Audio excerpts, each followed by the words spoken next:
Saudi അറേബ്യയിൽ വെച്ച് മരിച്ച യുവാവിന്റെ മരണം കൊലപാതകമെന്ന ആരോപണവുമായി മാതാപിതാക്കൾ രംഗത്ത്. കോഴിക്കോട് പറമ്പിൽ ബസാർ സ്വദേശിയായ റെനോൾഡ് കിരൺ കുന്ദറിനെയാണ് ദമാമിൽ ആത്മഹത്യ ചെയ്ത നിലയിൽ കണ്ടെത്തിയത്.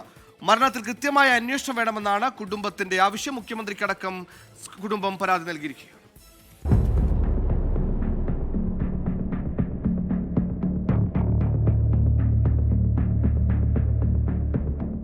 സൗദിയിൽ അറബിയുടെ ഡ്രൈവറായി ജോലി ചെയ്യുകയായിരുന്നു പറമ്പിൽ ബസാർ സ്വദേശിയായ റെനോൾഡ് കിരൺ കുന്ദർ. കഴിഞ്ഞ മാസം 10-നാണ് റെനോൾഡ് ആത്മഹത്യ ചെയ്തു എന്ന വിവരം കുടുംബത്തിന് ലഭിച്ചത്. ജോലി സ്ഥലത്ത് വെച്ച് മാനസികവും ശാരീരികവുമായ പീഡനം അനുഭവിച്ചിരുന്നതായി റെനോൾഡ് പറഞ്ഞിരുന്നു. എന്നാൽ മകൻ ആത്മഹത്യ ചെയ്യാൻ സാധ്യതയില്ലെന്നും സംഭവത്തിൽ ദുരൂഹതയുണ്ടെന്നും മാതാപിതാക്കൾ പറയുന്നു. അവിടുത്തെ എൻക്വയറി ഡേയ്സിൽ പോലീസിൻ്റെ റിപ്പോർട്ടിലുള്ളത് ഇവൻ അവിടെ ഹാങ് ചെയ്താണ്, വേറെ യാതൊരു ഇതും കാണുന്നില്ല. പക്ഷേ ഇതിൽ ഹോസ്പിറ്റലിൽ എൻ്റെ റിലേറ്റീവ് ഉണ്ടായിരുന്നു അവിടെ സൗദിയിൽ. ആ ഹോസ്പിറ്റലിലുള്ള ഗവൺമെൻറ് ആസ്പത്രിയിലുള്ള അവരോട് ചോദിച്ചു. അപ്പോൾ പറഞ്ഞു റെനോൾഡ് കിരൺ ഇങ്ങനെ ബോഡി ഉണ്ട് പറഞ്ഞു. ഞങ്ങൾക്കൊന്ന് കാണാൻ പറ്റുമോ ചോദിച്ചു. അപ്പോൾ അവരൊന്നും കാണാൻ പറ്റില്ല.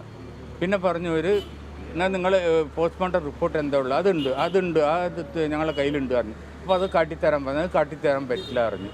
അങ്ങനെയാണ് അവർ എന്നാൽ അതിൽ എന്താ എഴുതിയത് ആ വിവരം എന്നോട് പറയാൻ പറഞ്ഞു. അപ്പോഴാണ് അവർ പറയുന്നത് ഇങ്ങനെ ബാത്റൂമിൽ സ്ലിപ്പ് ചെയ്തിട്ട് വീണിട്ട് തലക്ക് അടി തട്ടി തലക്ക് പരിക്ക് പറ്റിയിട്ടാണ് മരിച്ചത്. പിന്നെ അതിന് ശേഷം വേറൊരു റിപ്പോർട്ട് വന്നതെന്താ വെച്ചാൽ എൻ്റെ വേറൊരു റിലേറ്റീവ് ഉണ്ട് ഇവിടെ റിയാദിലുള്ള, അവരന്വേഷിച്ചപ്പോൾ പറയുന്നത് ഇവന് വീട്ടിനകത്ത് നിലത്ത് വീണ് കിടക്കുകയാണ്. മരണത്തിൽ അന്വേഷണം നടക്കുന്നുവെന്നാണ് സൗദിയുമായി ബന്ധപ്പെട്ട ശേഷം വിദേശകാര്യ മന്ത്രാലയം കുടുംബത്തിന് നൽകിയ മറുപടി.